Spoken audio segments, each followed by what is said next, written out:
আগামীকাল রাতে অথবা পরশুদিন শুরু হতে পারে বলে জানিয়েছেন মার্কিন প্রেসিডেন্ট ডোনাল্ড ট্রাম্প। যে যদি ট্রাম্পকে আপনি কাছে পান, মানে আপনার সাথে যদি ট্রাম্পের দেখা হয় এবং সুযোগ হয় তাকে প্রশ্ন করার, তাহলে ট্রাম্পকে কি প্রশ্নটা আপনি করতেন? হ্যাঁ, এই প্রশ্নটা আমি আপনাদের কাছেও করে রাখি। এই আমার এখন যারা দর্শক আছেন, যে আপনাদের যদি সুযোগ হতো ট্রাম্পকে একটা প্রশ্ন করার, যে ভাই কোনো না কোনোভাবে আপনাকে একটা সুযোগ দেওয়া হলো যে একটা প্রশ্ন করতে পারবেন এবং এই একটা প্রশ্নই করার আপনার সুযোগ আছে, এর বেশি না। তাহলে আপনি কি প্রশ্নটা করতেন? আমাদেরকে আপনি লিখে জানাতে পারেন। ট্রাম্পের বক্তব্য অনুযায়ী এই আলোচনায় অংশ নেবেন ট্রাম্পের বিশেষ দূত স্টিভ উইটকফ, তার জামাতা জারেদ কুশনার এবং মার্কিন ভাইস প্রেসিডেন্ট জেডি ভ্যান্স। এছাড়াও আরো অনেকজন এই আলোচনায় অংশ নেবেন, তারা পাকিস্তানে যাচ্ছেন। ওদিকে পাকিস্তানের পররাষ্ট্র মন্ত্রণালয়ের পক্ষ থেকে বলা হয়েছে যে এই আলোচনার অগ্রগামী দুটি দল ইতিমধ্যে পাকিস্তানে এসে পৌঁছেছে। অর্থাৎ মূল আলোচনাকারীরা, এই যে ৩ জন প্রধান ব্যক্তি এবং তাদের সাথে যারা থাকবেন, এদের আগেই একটা টেকনিক্যাল টিম, একটা না দুটো টেকনিক্যাল টিম দুটো বিমানে করে পাকিস্তানে এসে পৌঁছেছে। কিন্তু ইরানের পক্ষ থেকে এখনো পর্যন্ত তেমন কোনো সাড়া নাই। আমরা কি জানি, এর আগের বারের আলোচনায় পাকিস্তানের ইসলামাবাদে প্রথম গিয়েছিল ইরানের আলোচনাকারী দল। একদিন আগেই আমেরিকার আলোচনাকারী দল পাকিস্তানে যাওয়ার একদিন আগেই ইরানের আলোচনাকারী দল গিয়েছিল। কিন্তু এবার এখনো পর্যন্ত ইরানের আলোচনাকারী দল সম্পর্কে কোনো তথ্য জানা যায়নি। ইরানের পক্ষ থেকে বলা হয়েছে আমেরিকা যদি সত্যি সত্যি আলোচনা চায় তাহলে আলোচনার রূপরেখা আগে নির্ধারণ করে তারপরে আমরা আলোচনায় বসবো। আগের বারের মতো ২১ ঘন্টা কথা বলার পরে কোনো ধরনের ফলাফল নাই, সেই আলোচনা আমাদের যাওয়ার দরকার নেই। এখন ইরানকে আলোচনায় টানতে পাকিস্তান তার সর্বোচ্চ চেষ্টা করছে। ইরান বারবার বলে দিচ্ছে যে এই আলোচনায় আমি যাব, অবশ্যই আলোচনা আমি করতে চাই, কিন্তু কোনো রূপরেখা ছাড়া হবে না। ইরানের পররাষ্ট্রমন্ত্রীর সাথে আজকে পাকিস্তানের পররাষ্ট্রমন্ত্রী এই বিষয়ে ফোন আলাপ করেছেন। ইরানের প্রধান যে আলোচক বা এই আলোচনাকারী দলের প্রতিনিধি দলের যিনি প্রধান, ইরানের স্পিকার, পার্লামেন্টের স্পিকার, তিনি অবশ্য বলেছেন যে এই আলোচনা নিয়ে আলোচনা হচ্ছে, মধ্যস্থতা করছে পাকিস্তান, কিছু অগ্রগতি হচ্ছে, কিন্তু অনেক বেশি বিষয়ে এখনো পর্যন্ত আমরা এক জায়গায় আসতে পারিনি। এবং তার কথা অনুযায়ী আমেরিকা যেভাবে তার কোনো জায়গাতে ছাড় দিচ্ছে না, তাতে এই আলোচনা খুব বেশি অগ্রগতি হওয়ার সম্ভাবনা নাই। এটা হচ্ছে তার কথা, গতকালকের কথা। এখন এই যুদ্ধ নিয়ে গতকালকের কথা, সকালের কথা, বর্তমান কথা, বিকেলের কথা, এগুলো বললে আমাদের আসলে অবস্থাটা হয় এরকম। আপনারা অনেকেই দেখেছেন সেই ভিডিওটা। অনেকগুলো বিড়াল এক জায়গায় দাঁড়িয়ে আছে, বিড়ালের ভিডিও, অনেকগুলো বিড়াল এক জায়গায় দাঁড়িয়ে আছে।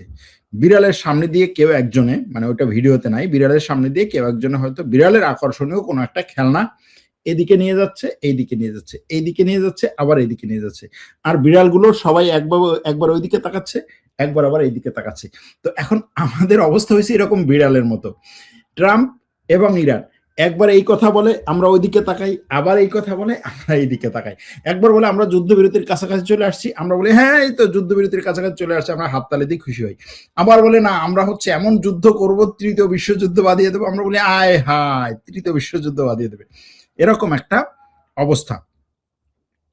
এখন কয়েকজন দর্শক আমার কাছে একটা প্রশ্ন করেছিলেন যে ভাই ওই যে পাইলটকে ডেল্টা ফোর্সের মাধ্যমে নিয়ে যাওয়ার কথা ছিল সেই পাইলটকে নাকি নিয়ে যায়নি, সেই পাইলটকে নিয়ে যাওয়ার সময় যে অভিযান চালানো হয়েছে সেই অভিযানে ইরানের অনেককে নাকি হচ্ছে এই আমেরিকার অনেককে ইরান গ্রেফতার করেছে, তারপরে হচ্ছে তাদের কাছ থেকে অনেক অস্ত্রশস্ত্র নিয়েছে। আমি আসলে জানি না এই ব্যাপারে, মেইন স্ট্রিম মিডিয়াতে এবং এই ব্যাপারে বিশ্বাসযোগ্য সোর্স থেকে আমি কোনো তথ্য পাই নাই, যে কারণে আমি বলতে পারছি না। কিন্তু আপনারা যদি পেয়ে থাকেন আপনারা আমাদের সাথে শেয়ার করতে পারেন, কিন্তু সোর্স দেখাতে হবে।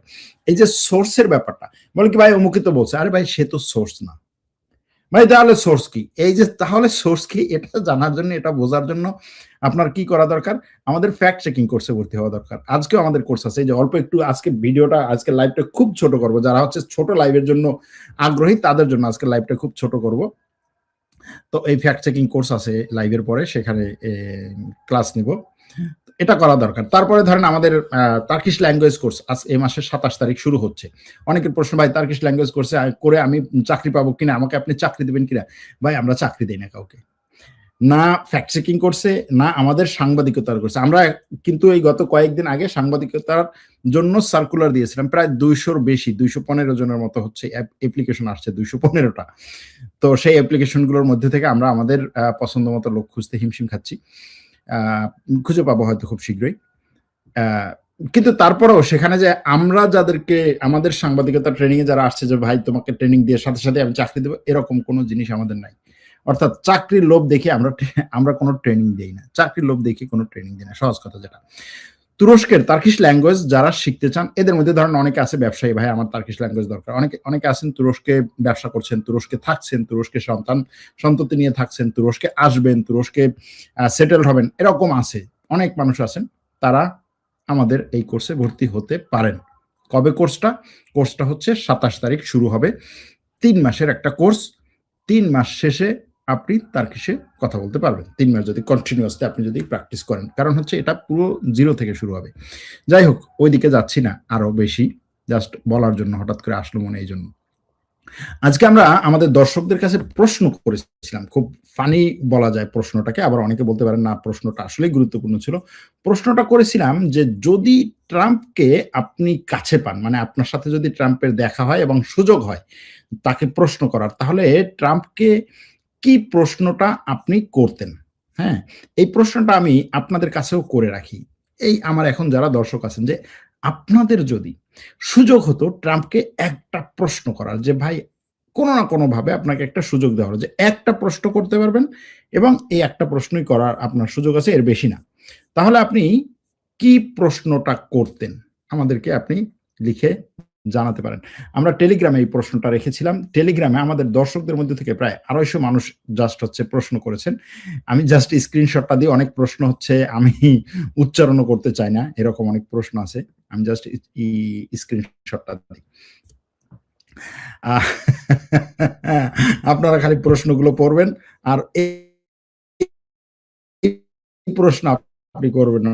মানে এখানে যেগুলো আসছে সেগুলো আপনার করার দরকার নাই। হুম? প্রশ্ন করে কি কোনো লাভ আছে? ট্রাম্প আসলে একটা বিকেলে, সকালে একটা, বিকেলে একটা, রাতে একটা কথা বলে এরকম না নাই। যাই বলবে মুখ থেকে শুধু বেরোয়। আপনি কি আগের মতো ১ম বার প্রেসিডেন্ট হয়ে কোনো পরমাণু চুক্তিপত্র একতরফা বাতিল করলেন? কেন প্রেসিডেন্ট হয়ে পরমাণু চুক্তিপত্র একতরফা বাতিল করলেন? এটা একজন বলছেন। আরেকজন লিখছেন, "আপনি কি মানুষ না অবতার? ইসরায়েলের গুটি হয়েছেও কতদিন থেকে? এপস্টাইনের সাথে" আল্লাহ! যাই হোক, এগুলো নিয়ে আসলে হাসাহাসি করতে চাই না। কিন্তু সত্যি, সত্যিই ট্রাম্পের উপরে মানুষের যে আক্রোশ, মানুষের যে ক্ষোভ সেটা আ সামনে আসে তাদের এই প্রশ্নগুলোতে।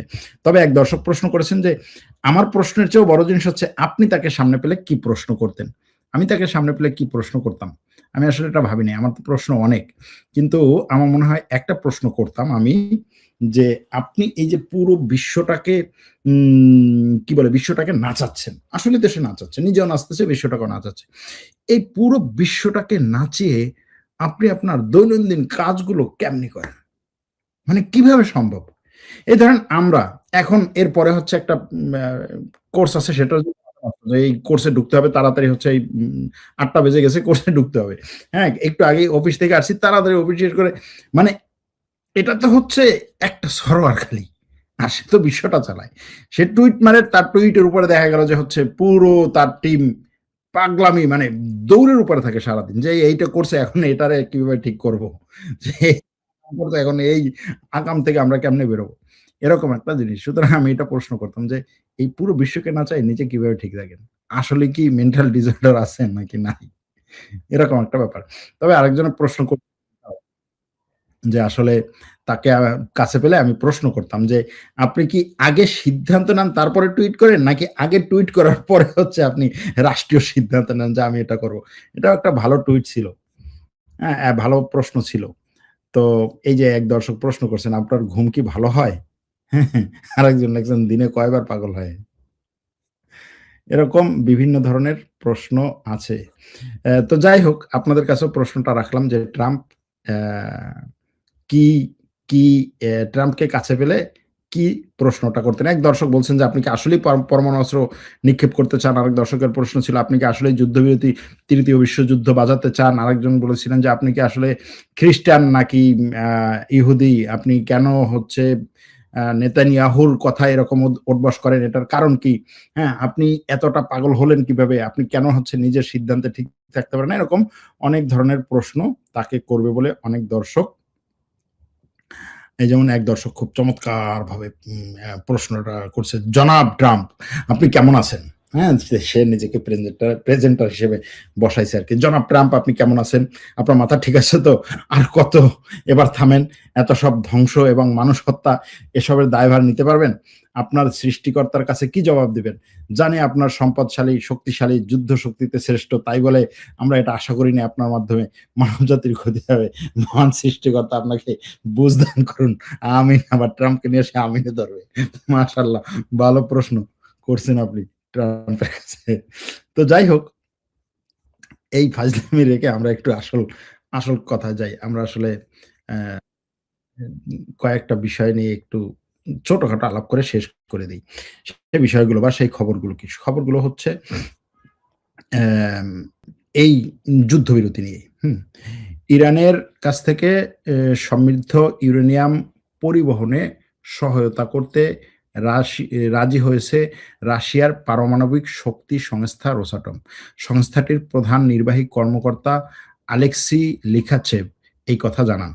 তিনি জানান, যুক্তরাষ্ট্র এবং ইরানের মধ্যে যে শান্তি আলোচনা চলছে, এই শান্তি আলোচনা যদি ফাইনাল পর্যায়ে যায় এবং এই সমৃদ্ধ করা ইউরেনিয়ামের মজুদের ভাগ্য যদি শান্তি আলোচনার মাধ্যমে নির্ধারণ হয় এবং যদি এগুলোকে দেশের বাইরে নিয়ে যাওয়ার জন্য সিদ্ধান্ত হয়, তাহলে যেই দেশেই হোক আমরা এটাকে নিরাপদে পরিবহন করার দায়িত্ব নিব। অর্থাৎ আমেরিকা আমেরিকা ইরানকে চেপে ধরে তার কাছ থেকে হচ্ছে সম্পদ নিবে। রাশিয়া বলছে আমি কুলিগিরি করব।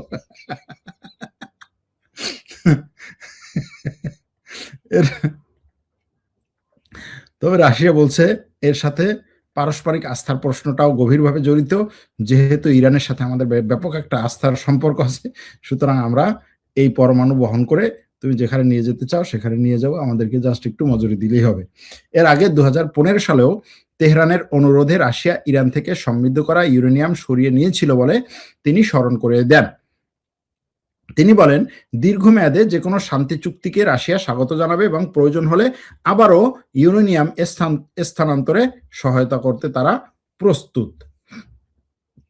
ওদিকে ইরানের পররাষ্ট্র মন্ত্রণালয়ের মুখপাত্র ইসলাম বাগাই বলেছেন যে যুক্তরাষ্ট্র যদি এই যে বন্দর, ইরানের বন্দর বা উপকূল অবরোধ কন্টিনিউ করে তাহলে এটার মাধ্যমে সে আসলে যুদ্ধবিরতি লঙ্ঘন করছে। কারণ যুদ্ধবিরতিতে এই বন্দর অবরোধের কোনো কথা ছিল না। সুতরাং বন্দর অবরোধের মাধ্যমে যুদ্ধবিরতি লঙ্ঘন করছে এবং এটা অবৈধ একটা কাজ করেছে। এটা করার মাধ্যমে সে অপরাধ করেছে। এই অপরাধের শাস্তি হওয়া দরকার। তাকে আমরা শাস্তি দেব।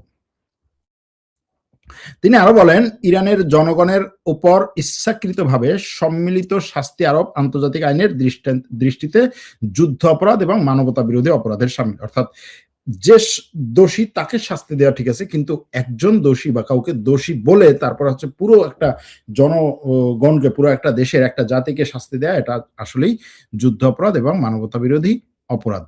এটা তিনি বলেছেন। এটা বলেছেন কিসের উপরে? ইরান। ট্রাম্প বলছে যে ট্রাম্প একটা টুইট করেছিল তার এই টুইটের আগে, কিছুক্ষণ আগে আরকি। এরা আবার একে অপরের টুইটে পাল্টাপাল্টি হচ্ছে টুইট করে। সরাসরি বলে না কিন্তু ওই এর উত্তরেও দেয়। ট্রাম্প বলেছিল যে ইরান আ এই যে অবরোধটা করছে হরমুজ প্রণালী নাকি আবার নতুন করে হচ্ছে অবরোধ করছে। হ্যাঁ? হরমুজ প্রণালীতে ইরান বলছে যে যদি কোন জাহাজ যায় তাহলে হচ্ছে আমি গুলি ছড়ব এবং অবরোধ করব। এখন তিনি বলছেন যে এটা যুদ্ধবিরতি চুক্তির সম্পূর্ণ লঙ্ঘন। আর ইরান বলছে, "তুমি যে আমাদের বন্দরগুলো অবরোধ করছো, এটা যুদ্ধবিরতির সম্পূর্ণ লঙ্ঘন।" তাহলে কি বলবেন?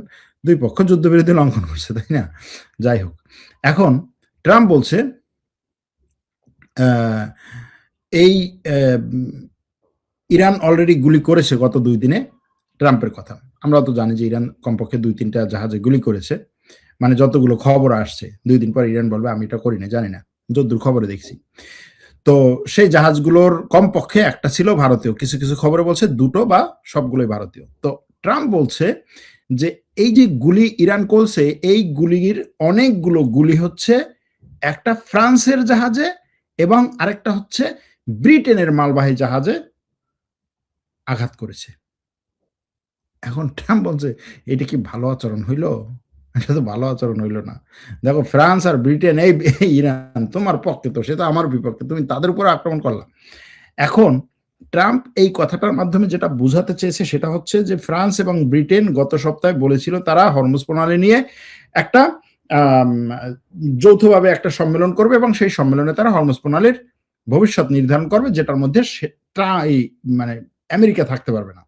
তো এখন ট্রাম্প বলছে, এই ফরাসি এবং যুক্তরাজ্যের মানুষ তোমরা দেখো, তোমাদের জাহাজেও ইরান আক্রমণ করতেছে। আসলে করছে কি করে না এটার কোনো প্রমাণ কিন্তু এখনো পর্যন্ত নাই। কিন্তু ট্রাম্পের একটা কথা। তারপরে ট্রাম্প বলছে যে আমার প্রতিনিধিরা ইসলামাবাদ যাচ্ছে। তারা আগামীকাল সন্ধ্যায় সেখানে পৌঁছবে আলোচনার জন্য। ইরান সম্প্রতি ঘোষণা করেছে যে হরমুজ প্রণালী বন্ধ করে দিচ্ছে। এটা একটা অদ্ভুত কথা। কারণ হচ্ছে ট্রাম্পের কথা। কারণ হচ্ছে আমরা তো ইতিমধ্যে অবরোধ দিয়েই দিছি। এখন ইরান বন্ধ করলেই আর না করলেই কি? তো আমাদের অবরোধে হেল্প করার জন্য এখন ইরান হরমুজ প্রণালী বন্ধ করছে। আসলে ইরানের বিপ্লবী গার্ড আমাদেরকেই হেল্প করছে, আমাদের জন্যই কাজ করছে, এটা আসলে তারা বোঝে না।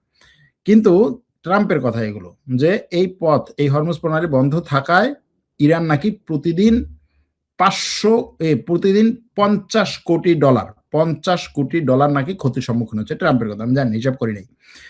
আর তার কথায় যুক্তরাষ্ট্রের কোনো ক্ষতি হচ্ছে না, আমেরিকার কোনো ক্ষতি হচ্ছে না, আরো উপকার হচ্ছে, এটা হচ্ছে তার কথা। যে বিপ্লবী গার্ড যে হরমুজ প্রণালী বন্ধ করে দিল এতে আমার আরো উপকার হচ্ছে। কারণ কি? কারণ হচ্ছে হরমুজ প্রণালী দিয়ে জাহাজ বেরোতো, অন্যান্য দেশ তেল নিত, এখন তারা নিতে পারে না। এখন তারা আমার কাছ থেকে তেল নেয়। আমার দেশে তাদের জাহাজগুলো দেখো, এই আমার ওই জায়গায় এসে তাদের জাহাজগুলো এখন ধরনা ধরছে। আমি তাদের তেল বিক্রি করব আর টাকা কামাবো। ইরান কিছু না পাবে টাকা, না পাবে তেল, না পাবে হরমুজ প্রণালী, না পাবে কোনো কিছু। এটা বলে এরা ট্রাম্প নাচানাচি শুরু করেছেন। এখন এই ট্রাম্প বলছে যে আমরা একটা খুবই ন্যায্য এবং যুক্তিসঙ্গত চুক্তির প্রস্তাব দিচ্ছি। তার এই যে লোকজন যাচ্ছে তাদের নিয়ে। আমি আশা করি তারা এটি গ্রহণ করবে। ইরান এটি গ্রহণ করবে। যদি তা না করে তাহলে যুক্তরাষ্ট্র ইরানের প্রত্যেকটা বিদ্যুৎ কেন্দ্র, প্রত্যেকটা সেতু ধ্বংস করে দিবে। এখন থেকে আর কোনো ভদ্রতা দেখানো যাবে না ইরানকে। ট্রাম্প নাকি ব্যাপক পরিমাণে ভদ্র মানুষ। ইরানকে ভদ্রতা দেখাইতে, দেখাইতে নাকি একেবারে শেষ হয়ে গেছে। তার কথা হচ্ছে এখন থেকে আর কোনো ভদ্রতা না। তারা দ্রুত এবং সহজে ভেঙে পড়বে। যদি তারা চুক্তি না মানে তাহলে যা করা প্রয়োজন তা আমরা করব এবং সেটা আমার জন্য হবে গৌরবের বিষয়। কারণ এর আগে কোনো প্রেসিডেন্ট এই কাজটা করতে পারে নাই। এটা হচ্ছে ট্রাম্পের কথা। এবং তিনি বলছেন ইরানের কিলিং মিশন শেষ হওয়ার সময় এসেছে। দেখা যাক। এগুলো হচ্ছে ট্রাম্পের কথা। এরপরে ইরানের বক্তব্য আসবে। আগামীকালকে আম এই আমেরিকার প্রতিনিধি দল পাকিস্তানে পৌঁছবে। এরপরে হয়তো ইরানের প্রতিনিধি দল যাবে। এবার ইরানের প্রতিনিধি দলে বিপ্লবী গার্ডের সদস্যের সংখ্যা বেশি থাকবে। তারা সেখানে প্রাধান্য দিবেন। যদিও ডিপ্লোম্যাটদের মধ্যে থেকেও থাকবে, হয়তো পররাষ্ট্রমন্ত্রী-টন্ত্রী থাকবেন। প্রিয় দর্শক, ভিডিও ভালো লাগলে লাইক, কমেন্ট, শেয়ার করবেন এবং চ্যানেলটিকে সাবস্ক্রাইব করে আমাদের সাথেই থাকবেন।